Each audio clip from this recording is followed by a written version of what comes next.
Welcome to our day school on crime fiction. My name is David Grills. I'm the director of Oxford University's continuing education programme in literature, and I'm the organiser and chair today.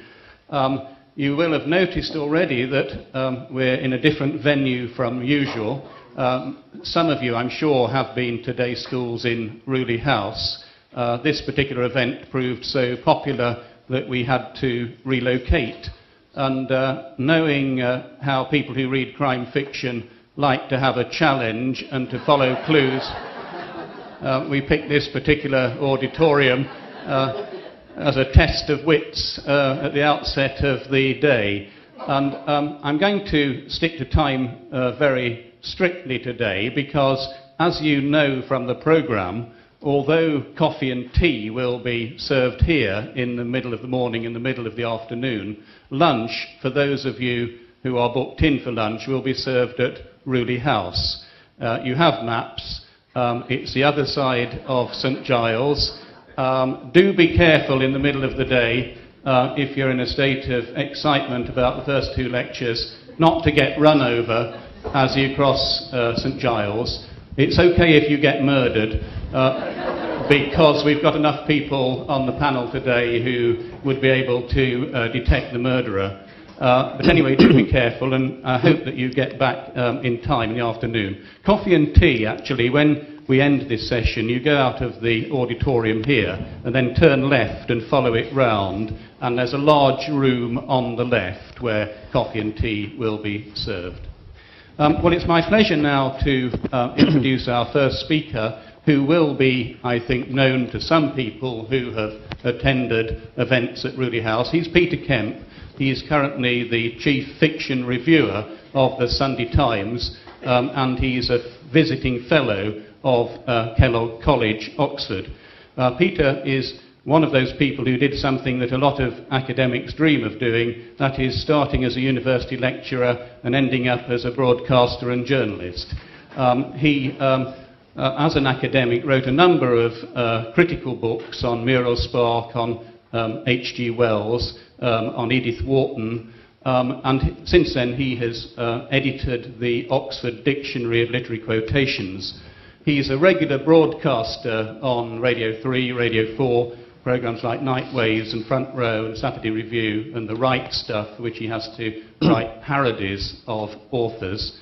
But he has a long-standing, in fact, lifelong interest in crime fiction, and so I thought he would be a good person to give the overview at the beginning of the day. We're going to welcome him back later when he speaks to Ruth Rendell and P.D. James. His title is Cluedo and Cadavers, History of Crime Fiction, so please welcome Peter Kemp.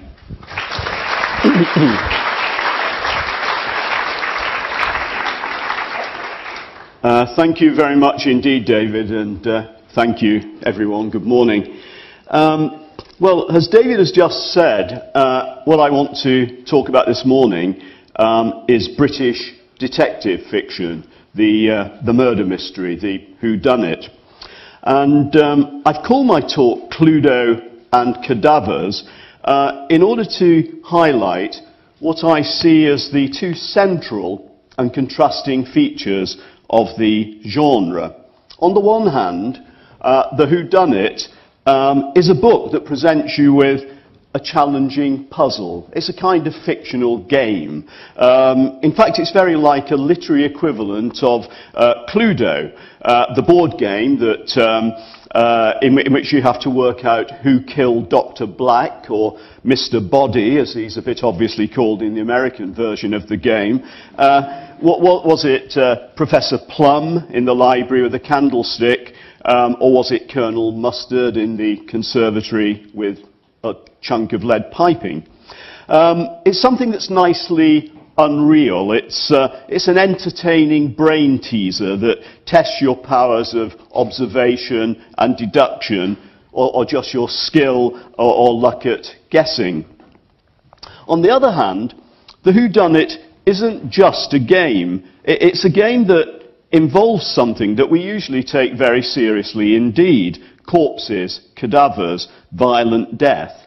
It's a kind of pastime that plays with very gruesome material, which makes it sound a very strange kind of genre. But the classic whodunit, which brings these two elements together, the Cluedo aspect and the cadaver aspect, has actually proved to be one of the most popular and long-enduring of literary genre. I think its popularity is testified to by the fact that there are so many of you here this morning that we actually had to change the venue because it's something that people so like talking about. I would say that the detective story is perhaps the most popular literary genre ever to develop in the UK and the United States. It's a kind of novel that has been compulsively attractive to enormous numbers of readers. Dorothy L. Sayers, who was one of the most famous writers of detective fiction during its so-called golden age, the period between the two world wars, the 1920s and the 1930s, basically. Dorothy L. Sayers once said, "Death seems to provide the mind of the Anglo-Saxon race with a greater fund of amusement than any other single subject." And it's a fund of amusement that has now spread far wider, of course, than Anglo-Saxon writers and readers, the kind of people that Dorothy L. Sayers was thinking about. The whodunit genre is now very much to the fore internationally. You get detective stories coming from Scandinavia, particularly Sweden and Norway. They come from Iceland, Italy, Spain, Russia, many other countries as well. There's a current boom, I would say, in international whodunits spread out across the globe. And simultaneously, there's a boom in historical detective fiction, which goes back in time, most frequently to ancient Rome or Tudor England. So the whodunit is a genre that is very vigorously thriving. And what I would like to do today is to, first of all, look briefly at how crime fiction began. What were its starting points? Who could claim to be the first detective story writer? Then I'd like to move on to look at the development of the genre and what it was like during its between the wars golden age, its enormously popular heyday. Or in fact, I feel I should perhaps say during its first enormously popular heyday, its first golden age, because it does seem to me that crime fiction is currently enjoying a second golden age, both as regards books and television drama about detection. And lastly, I'd like to talk about what the detective novel has evolved into in our time and what its prospects of survival as an enormously popular kind of writing are. Well, crime and murder go back a very, very long way in literature, of course. You've hardly started reading the Bible, for instance, before you come upon the story of Cain murdering Abel. Greek drama is packed with homicide. But of course, you couldn't really call the Bible, or the book of Genesis, the first detective story, because what's crucially missing is the mystery element. You don't need to search for motive, means and opportunity to be certain that it was Cain who killed Abel. You don't need to be Sherlock Holmes or Hercule Poirot or even God to be absolutely certain that he was the criminal. I mean, there's hardly a wide range of suspects, for one thing. There's hardly anybody around. And when it comes to concealing the crime, Cain has an awful lot to learn, really, from subsequent criminals, I think. It's a similar state of affairs with Greek tragedy. I mean, there's not usually any obscurity about who committed a murder in Greek drama or why they did it. The emphasis tends to fall on the consequences of the crime for the perpetrator of it or for the state in general. The whodunit element, with all its accompanying apparatus of red herrings, clues, suspects with wonky alibis and so on, is something that's much more recent. And it seems to me that, like a lot of excellent literary things, crime fiction really began in the 19th century. There's a lot of disagreement as to which book could claim to be the first detective story. But it's generally agreed that the period when the whodunit form emerged was around the middle of the 19th century. If you're interested in this, there's a particularly good book that appeared this year. It's by Judith Flanders, and it's called The Invention of Murder. And the subtitle is How the Victorians Revelled in Death and Detection and Created Modern Crime. I think that subtitle should really read How the Victorians Revelled in Death and Detection and Created Crime Fiction, because what the book shows you is the way that the crime novel, as we now are aware of it, started to slowly pull itself out of a fascination with crime during the 19th century. Judith Flanders shows you very brilliantly, very copiously, documents the 19th century fascination with real-life murder cases, the very lurid newspaper reports of crimes and executions, the gory plays and ballads that were written about the victims and about the murderers. And in the later sections of her book, she suggests how this started to be refined into the detective novel, because what she shows you, of course, is that the Victorians weren't just fascinated by crime, they were fascinated by investigation into crime and by the new phenomenon of the detective policeman. And there's another very engrossing recent book in connection with this that I would recommend as well. It's a book that came out in 2008. It's by Kate Summerscale, and it's called The Suspicions of Mr. Whicher. The Suspicions of Mr. Whicher. And what it does is to describe the investigations conducted by a real-life policeman, Inspector Whicher, into a horrible crime that very much sees the attention of the public imagination in 1860. It's a crime that's often referred to as the Constance Kent murder case. Basically, it was a crime in which the body of a child was discovered horribly killed in a very wealthy establishment, a rather isolated house. It was a real-life incident, and it, as I say, created a huge amount of interest amongst the public at the time. It's a real-life incident that is like an anticipation of all the kind of country house mysteries and isolated house murder cases that we've since become used to. So the emergence of the policeman was important as a first step towards crime fiction. And in fact, the first important policeman, really, to play a detective-like role in any significant way in Victorian fiction is Inspector Bucket in Charles Dickens' novel Bleak House, which was 1852 to 1853. He was based on a real-life policeman, not Inspector Whicher, a man called Inspector Field, who Dickens knew and admired. And in Bleak House, Inspector Bucket solves a murder mystery. He discovers who killed the respectable lawyer, Mr. Tulkinghorn, and he tracks down the killer. And not for the last time in British crime fiction, the killer turns out to be an overexcitable foreigner, a passionately deranged French maid. But although Bucket is the first significant criminal investigation in British fiction, I think, you couldn't possibly claim that Bleak House is the first whodunit, because the murder story in that novel isn't central to it. It's just really background sensation material to other things that the author is more interested in doing.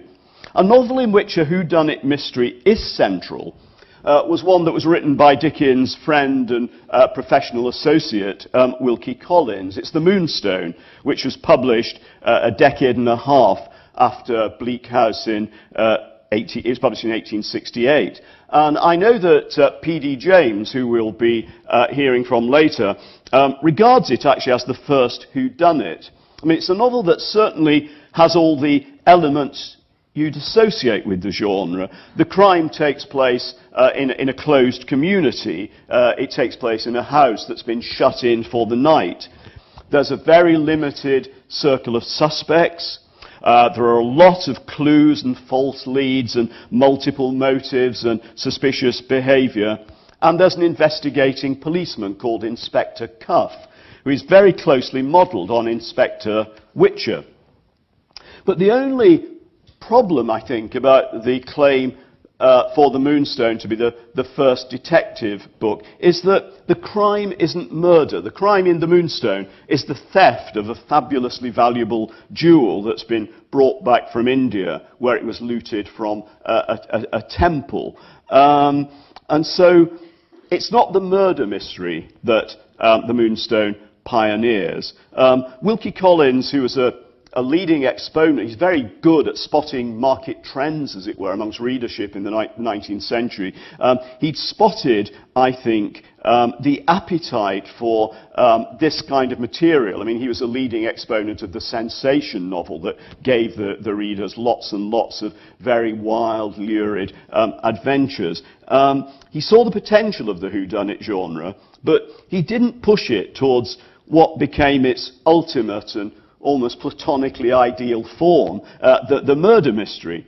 The writer who nearly did this was Charles Dickens. His last novel, The Mystery of Edwin Drood, which was published in 1870, did actually put what seems to be a murder, the disappearance and amid murky circumstances of a young man, Edwin Drood. It puts that right at its centre. And again, when you read Edwin Drood, I think you feel that you're in the realm of detective fiction. There's a small circle of suspects again. There are clues, evidence of disguise, plenty of suspicious behaviour, especially from Edwin's opium-addicted Uncle Jasper. Jasper's normally a name that rings warning bells in 19th century fiction and plays. Anyway, and Jasper, living up to his name really, seems to have dark designs on the girl that Edwin is in love with. There's even something that later plays a very prominent role in detective fiction during the Golden Age, and that's an ultra-respectable, very genteel setting. Detective writers love to, especially in the 20s and 30s, they love to juxtapose the deadly and the decorous to make terrible things happen in places like Torquay and Cheltenham and vicarages and so on. What Dickens does in Edwin Drood is to place the mystery inside a cathedral close. It all sounds promisingly as though he'd come up with the first murder mystery, but of course he didn't, because he died before he could complete the mystery of Edwin Drood. We don't know who the murderer was, and in fact we can't even be 100% certain that there was a murder and that Edwin Drood isn't going to reappear alive before the end of the novel. And it's all very frustrating and tantalising, especially as Dickens told a close associate of his that he changed his mind about the plot of Edwin Drood as he was writing it, and he'd thought of something incredibly ingenious, but rather hard to pull off in the plot, but he was sure he could do it, and annoyingly, he didn't live to do it. And I always think it's a pity that Dickens didn't finish it, because given his lifelong fascination with murder and its effects, it would have been nicely appropriate if he'd pioneered the murder mystery story. But I suppose I would have to add that even if he had lived to finish the mystery of Edwin Drood, he couldn't really have claimed to be the pioneer of the genre, because it seems to me that the real influential inventor of the investigative crime novel was an American. It was Edgar Allan Poe. In the 1840s, Edgar Allan Poe wrote 3 stories that he called Tales of Ratiocination. I can imagine that on the bookshelves nowadays. It would leap off the shelves, wouldn't it?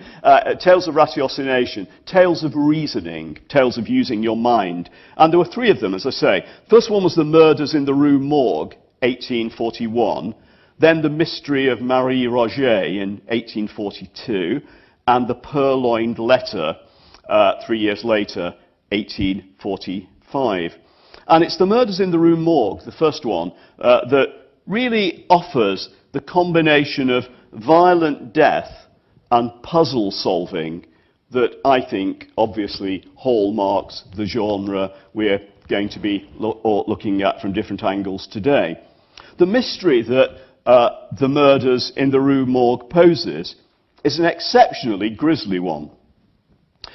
Shrieks are heard coming from an apparently sealed room in Paris. The Murders in the Rue Morgue is also not just the first detective story, it's also the first sealed room detective story as well. Terrible shrieks are heard coming from this apparently sealed room. When people break in, a mother and her daughter are found killed in the most hideous way. They've both suffered absolutely terrible injuries, which Edgar Allan Poe, given his usual style of writing, absolutely lingers over with great delight. It's like the most appalling autopsy report, reading page after page in the early parts of that novel. And amongst the many horrors, macabre horrors, is the fact that the daughter's body has been discovered stuffed head downwards up the chimney of the apartment. It's something you feel that Miss Marple would have blenched at, having to investigate this kind of thing. Well, question is, who can have perpetrated this horrible crime? Almost the only clue, apart from a piece of ribbon, which is knotted in a very peculiar, rather distinctive way, but the only clue is that the appalled witnesses outside the apartment subsequently heard two voices inside it. A gruff one, which was speaking in French, basically saying things like "mon Dieu," and a much shriller one in a language that no one can confidently recognize. And rather conveniently, to emphasize this fact, the people standing outside include a Russian, an Italian, a Frenchman, a German, and a Briton one. So it's a pretty good linguistic checklist that you get there. There isn't an inwit there, I think, but they feel it's probably not likely to be something. So it all seems a bit of a baffler. And it's at this point that you get the entry of a private investigator, Auguste Dupin. Auguste Dupin is a brilliant eccentric who's a friend of the man who's narrating the story, with whom he shares bachelor quarters in Paris. And when Dupin is called in to investigate this sickening double murder, he's not in the least bit revolted by the horrible details of the butchery. He's engrossed by them. He says, an inquiry will afford us amusement. And along with his narrator and sidekick, he keenly sets about solving the crime. And he does it by inspecting the clues, bravura deduction from this. He unravels everything that's happened. He even manages to unpick the mystery behind the strange knot. And he uncovers what happens, as I say, and he reveals the killer. And I think this is the moment when the detective story, as we know it, is born and is set on its course. But it was later writers who gave the detective story the push into really widespread popularity that it needed. Poe's story gives you a prototype of it, but there are weaknesses. I mean, Poe is a rather prolific, sprawling writer. He often uses rather long, clumsy words. The thing is not very skillfully put together. The person who learned a lot from Edgar Allan Poe's story and who really did launch the detective story, I think, on its enormously popular subsequent course, is Arthur Conan Doyle, whose central character, Sherlock Holmes, is for many people the consummate detective. Sherlock Holmes isn't an entirely original concept. He actually owes an awful lot to Edgar Allan Poe's Auguste Dupin. I said that one of Edgar Allan Poe's tales of ratiocination was called The Purloined Letter. And I sometimes think that Sherlock Holmes could initially seem like the purloined character, because he shares so many features with Auguste Dupin. He's like him in that he's a genius at observation and deduction. He has a self-confidence that goes into arrogance. He's given to strange-seeming whims and to asking very peculiar questions that later turn out to be astonishingly well-directed. and he's pretty much a loner. His only apparent relationship is with his slower-witted, admiring housemate, Dr. Watson, who tells the stories of his detective adventures. It's no wonder, in fact, that in the first of the Sherlock Holmes stories, Dr. Watson, who's just met Holmes, says to him, "You remind me of Edgar Allan Poe's Dupin." Of course he does. He's been pulled out of the pages, practically. And of course, as well, Holmes is absolutely affronted and insulted at the comparison and says Dupin was a very inferior fellow, really very showy and superficial. Conan Doyle's stroke of genius, I think, is to take over the brainy detective excitements of the Auguste Dupin stories, but to enormously humanize them.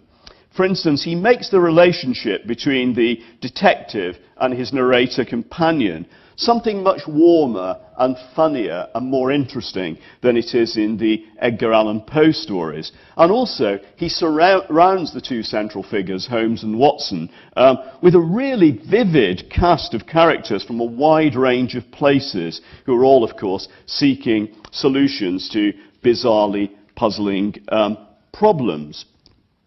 The other thing that Conan Doyle does is to make the mysteries and the murders less blood-curdling than they are in Edgar Allan Poe.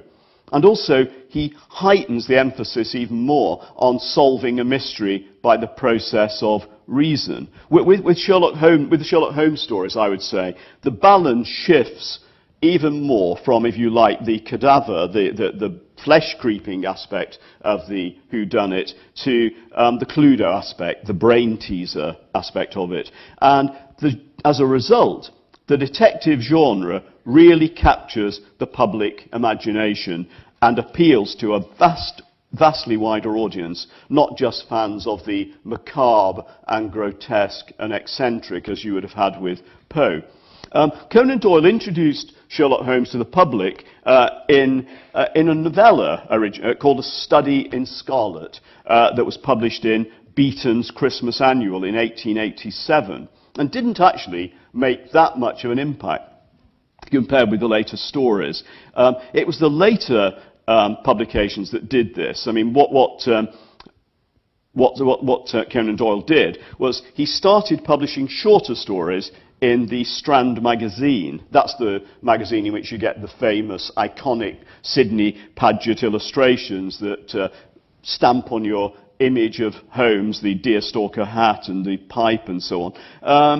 And for over 40 years, 56 stories were published in the Strand magazine. It was a very sort of successful magazine, and one that really reached out to the public in lots of ways, gave free gifts and so on. And that all helped the launch of the genre, I think. In total then, Conan Doyle published 56 Holmes stories and 4 novellas. And what happens in them is that the powers of reason are pitted against the forces of criminal confusion. Sherlock Holmes' main weapon in solving crimes isn't his magnifying glass, it's logic. Logic based on very close observation of data and deductions drawn from this data. What it reminds you of course, is scientific procedure. It's a world in which you have theory tested by evidence. And it's interesting, if you go back to the A Study in Scarlet and look at it, the very first time you see Sherlock Holmes, it's not as you would expect. He's not in number 221B Baker Street. He's in a laboratory. He's holding a test tube. And his first words are a sort of eureka moment cry of delight. I found it, I found it. And what he's found is a reagent which is precipitated by hemoglobin and by nothing else. He's found an infallible test for blood stains. So Holmes is linked with science right from the beginning. And I think he was linked with science, actually, when Conan Doyle was dreaming him up. Because Sherlock Holmes is partly based on a doctor and lecturer, Professor Joseph Bell, who was the person who taught Conan Doyle at Medical College in Edinburgh, and Conan Doyle subsequently worked for him for a while. And it was Bell was famous for being able to spot clues as to illnesses and work out what was happening in a way that often astonished people around him. So he was, besides Auguste Dupin, he was also a model for Sherlock Holmes, which enormously enraged him. He spoke of the Sherlock Holmes stories as a cataract of drivel. And of course, other people saw them as anything but a cataract of drivel, and complained very loudly when this cataract dried up, and Sherlock Holmes apparently toppled to his death at the Reichenbach Falls. And as you no doubt remember, Conan Doyle had to resurrect Sherlock Holmes after trying to kill him off. Well, in the Holmes stories then, you get the blueprint for a huge amount of subsequent crime fiction. There's a bizarre puzzle, a bewildering crime, which often occurs in very ordinary or very respectable seeming surroundings. Called in to deal with it is a partnership of two sleuths. One of them is a genius of almost superhuman acute powers of observation and deduction. He's arrogant and he's lordly in manner. And the other one is much more human and humane, as well as more genially obtuse. He's good-hearted, but he's a bit slow on the uptake. And he's actually an enormously reassuring presence for the reader, because you think that, well, I may not be as brilliant as Sherlock Holmes, but I'm not quite as dim as what Dr. Watson may be. So it's a very nicely done balance, I think. And it's a formula that has shown this. I mean, it's extraordinary to find a fictional formula lasting so long. I mean, if you look at so many crime novels nowadays, you find it's the same thing. You get one bright detective who's often socially dysfunctional in various ways, and he's got a sidekick who you'd much rather talk to in a way, you'd feel more relaxed with, and who's very useful for asking the sort of slightly slow questions that help people to keep up. I mean, you just see it all the time. In Agatha Christie developed it. You have Poirot, but then you've got people like the policeman Jopp and Hastings, it is, isn't it, in Agatha Christie and so on. So it's a formula that has really lasted. The other element is that there's usually an incompetent or bumptious policeman on the fringes of things as well, walking in the wrong direction. Lestrade in the Sherlock Holmes stories, Inspector Jopp rather in Agatha Christie, Strange in the Colin Dexter Morse novels. And then after all of this, there's a surprising, or indeed an astonishing conclusion, whose satisfaction comes from a virtuoso sifting of real clues from red herrings. The major component of this kind of fiction's appeal is the reader being tantalized and baffled and finally discovering whether his or her hunches were right or hopelessly wrong.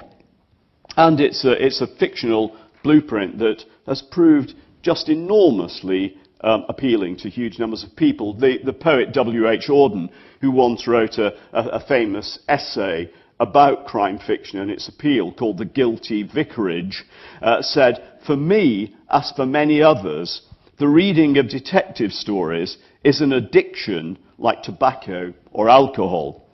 And the writer who whipped this addiction up into an absolute frenzy was the most prolifically ingenious practitioner of it, Agatha Christie, who by 1980 was the world's third best-selling author after Shakespeare and the Bible. Like Conan Doyle, Agatha Christie wasn't entirely a pioneer. Just as he borrowed from Edgar Allan Poe, she borrowed from him. She was a great admirer of the Sherlock Holmes stories, which actually the later ones overlapped with the start of her own literary career. And if you look at the first Agatha Christie novel, The Mysterious Affair at Styles, which she wrote in 1917, and it was published in 1920, if you look at it, it's astonishing how much it owes to the first Sherlock Holmes novella, A Study in Scarlet. A Study in Scarlet begins with a man invalided home from the Afghan wars, Dr. Watson, striking up an acquaintance with a brilliant eccentric who's a fussy bachelor with uncanny detecting skills, Sherlock Holmes. The mysterious affair at Styles opens with a man invalided home from the First World War, Colonel Hastings, becoming friendly with a brilliant eccentric who's a fussy bachelor with uncanny detecting skills called Hercule Poirot. You don't have to be a great sleuth to spot the borrowing there. The one unusual aspect of Poirot is the fact that he's not English, he's Belgian. And that comes actually from the fact that Agatha Christie was living in Torquay, where she'd been brought up, at the time she started her career as a crime writer. Torquay, during the First World War, had a colony of Belgian refugees, and Agatha Christie was aware of this, and she thought it would be quite a nice idea, good idea. It would give her detective something distinctive if she made him Belgian. She came to bitterly regret this decision as she sat down to write, no doubt, a 25th Poirot novel or something like that. Because one thing she realised was that she knew virtually nothing about Belgium. And in fact, if you're a fan of Agatha Christie, you can see her working out this frustration. I mean, some of her books feature a female detective writer called Ariadne Oliver, who is actually very like Agatha Christie. And the bane of her life is the fact that she's decided to write crime books with a Finnish detective. And apart from Helsinki and Sibelius, she hasn't a great deal to contribute in this line. I think another decision that Agatha Christie would have subsequently regretted was having made Poirot about 67 years old in this first novel. When you're marvelling at Poirot's prowess in the later novels, you must bear in mind that he's well over 100 by the time he is nipping round solving these crimes. I notice that some people say, oh, Poirot, you know, he's a bit torpid, he doesn't move very much. Of course he doesn't, you know. It's amazing he's still amongst us, really. I said that Agatha Christie started writing her stories in Torquay.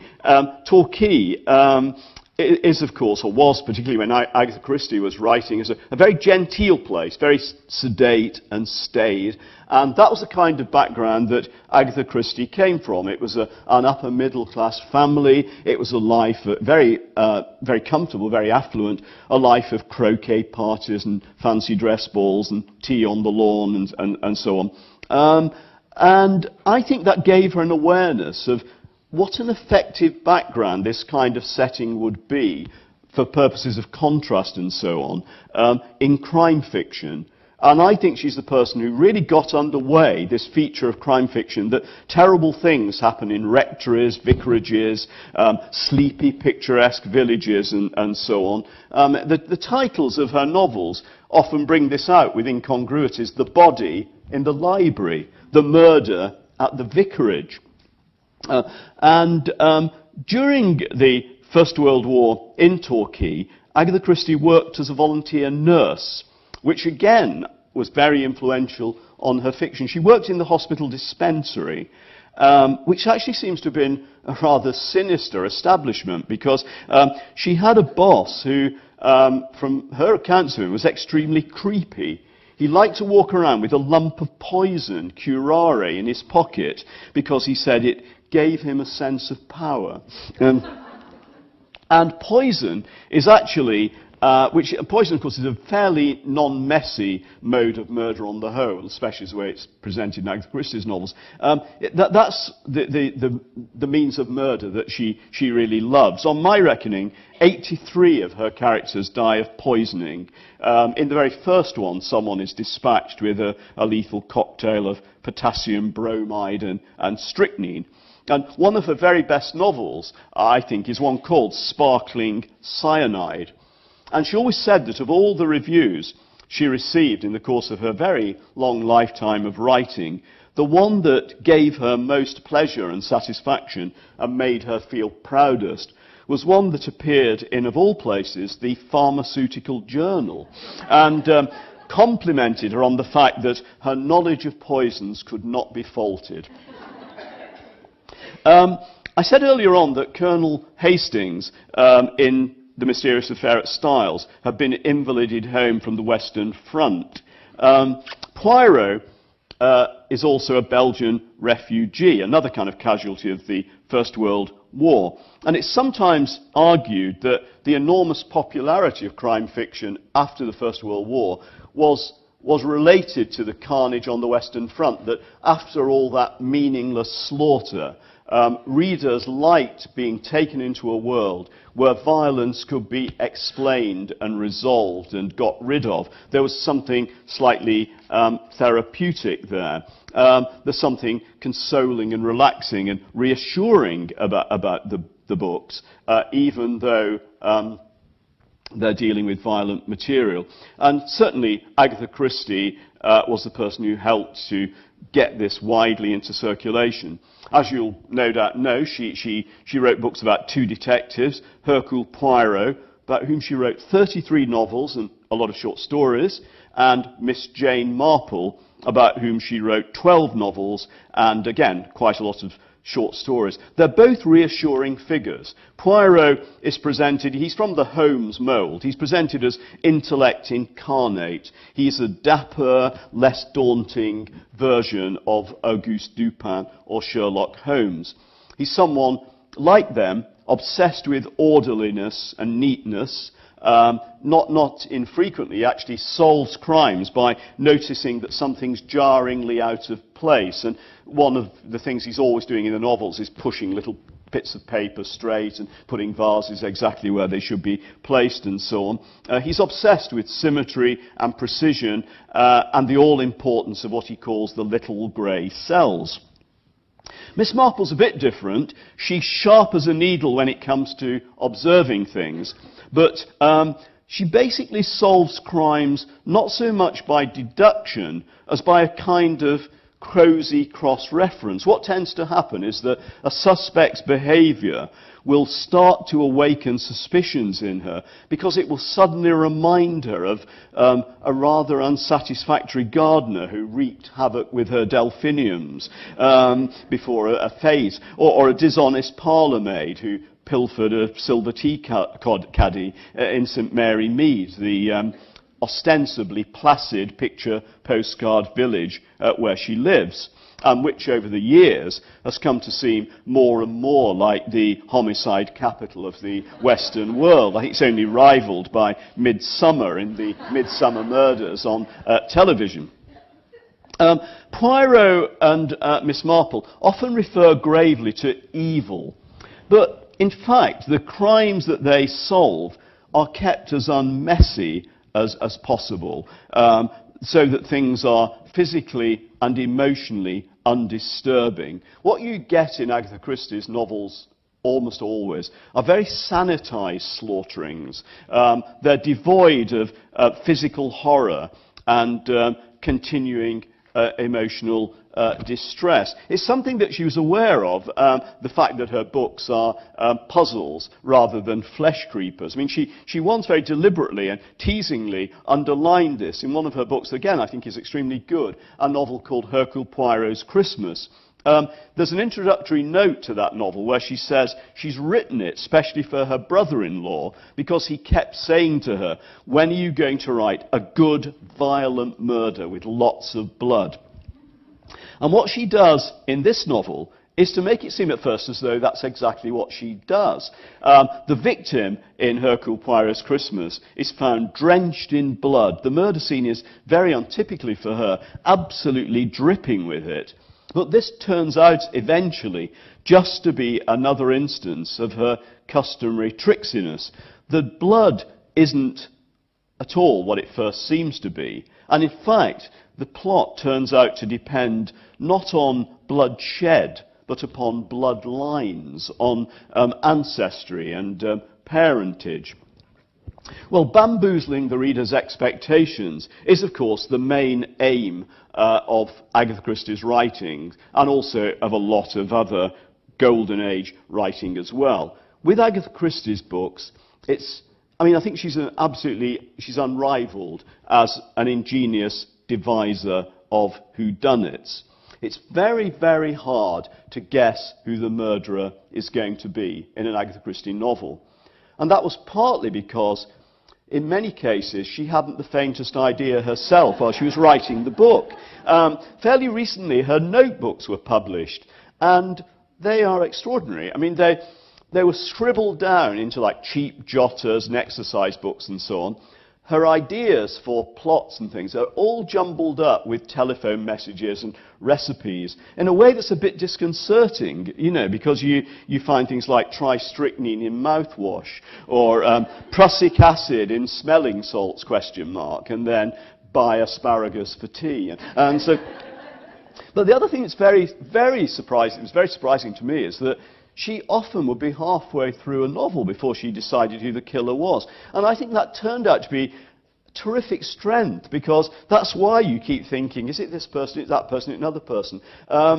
She hadn't decided either, so you go along with that. And of course, she's an absolute mistress of fiendish cunning at plotting. She must have used just about every possible plot permutation and means of misleading her readers. In her books, the murderer may turn out to be the narrator, the person who is apparently intended as the victim, the investigating policeman, even a child.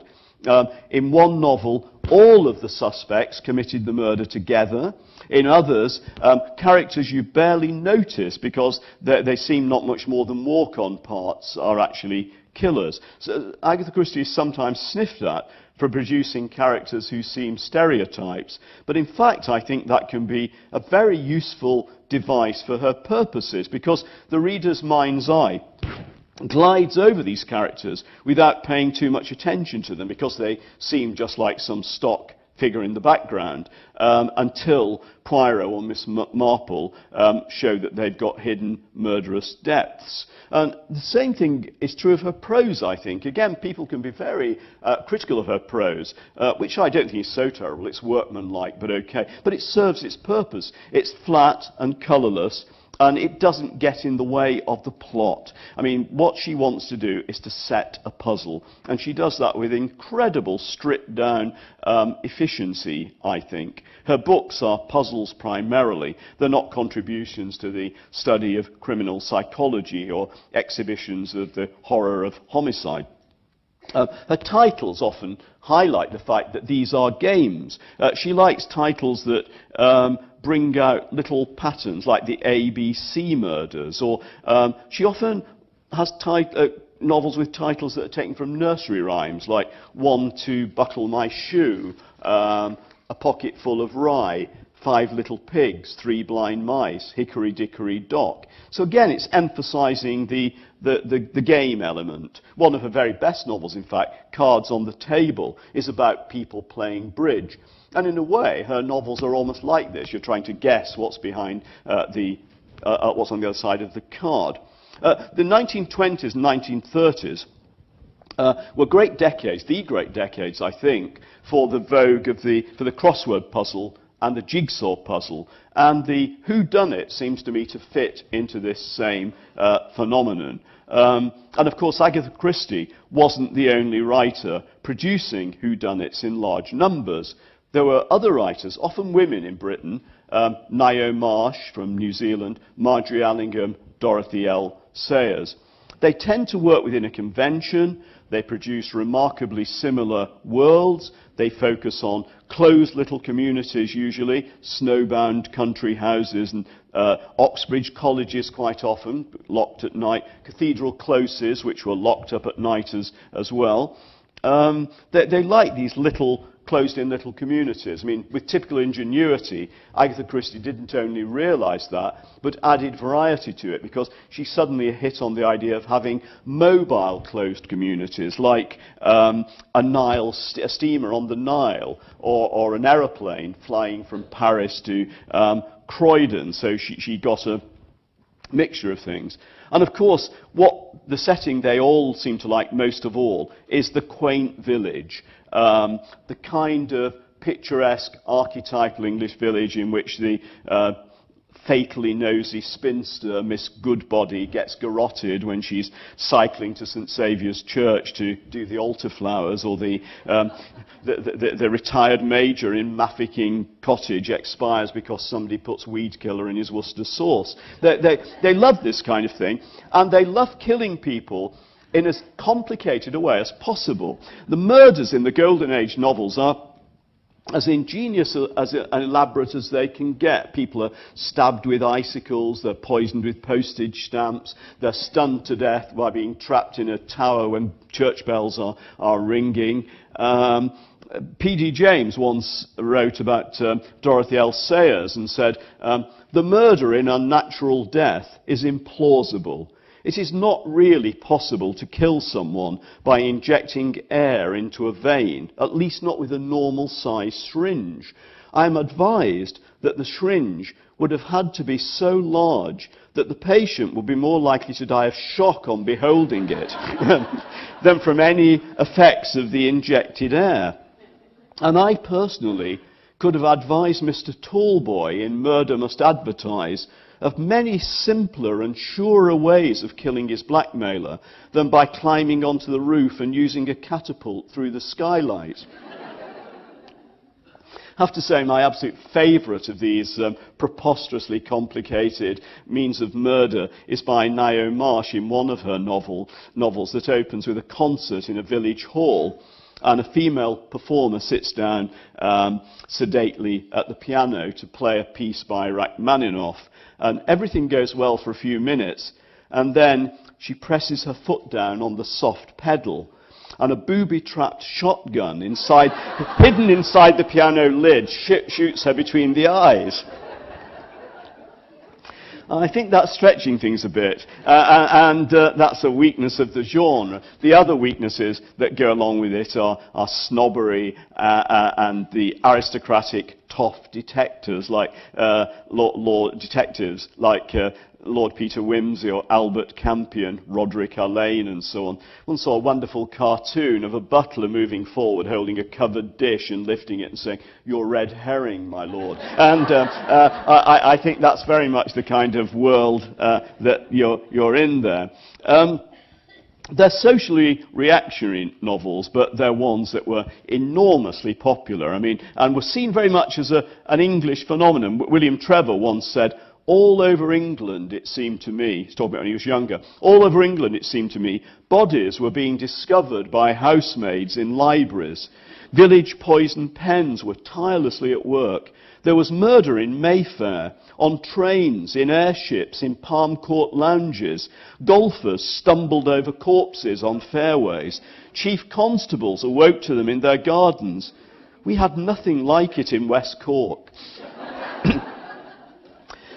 This was a kind of fiction that maintained its fascination for decades. Then in the 1960s, things started to change. The genre showed an ability to evolve, to adapt to new social circumstances without losing its distinctive character. Two writers stand out here, P.D. James and Ruth Rendell. I'd probably not say very much about them now, since we're going to be talking later this afternoon. But, I mean, basically what I would say is that what they do is to move traditional detective fiction towards greater depth and psychological, moral and emotional subtlety, while keeping the traditional features that give the genre its great appeal. I think I'll wait when I'm talking this afternoon more about that, but it's an attempt to do new things with crime fiction, and also to make not to lose things like the Great Restriction, the concentration on closed communities and so on. And their ability to do new things with this fiction seems to me absolutely extraordinary. One other thing that they do, particularly P.D. James, is to put much more emphasis on the pain of a murder investigation. The way she always says that murder is a contaminating crime, pain to other people, and she focuses on the horror of the death. But for her, I think one of the big moments in her novels is always when the body is found, and she describes it in very powerful ways. Recently, so that's moving slightly away from the Cluedo to the cadaver aspect of fiction, if you like. Recently in America, there's been a very marked swing towards the cadaver side of things, a huge stress on gruesome injury and so on. I think the two most spectacular practitioners are Patricia Cornwell and Kathy Reichs. Title of Cornwell's first novel, Post Mortem, strikes the keynote, and a novel by Kathy Reichs, 206 Bones, like the number of bones in the human body, does the same kind of thing. What happens with them is that the corpse isn't just, as in Golden Age crime fiction, a pretext for a teasing puzzle. It's actually the centre of attention.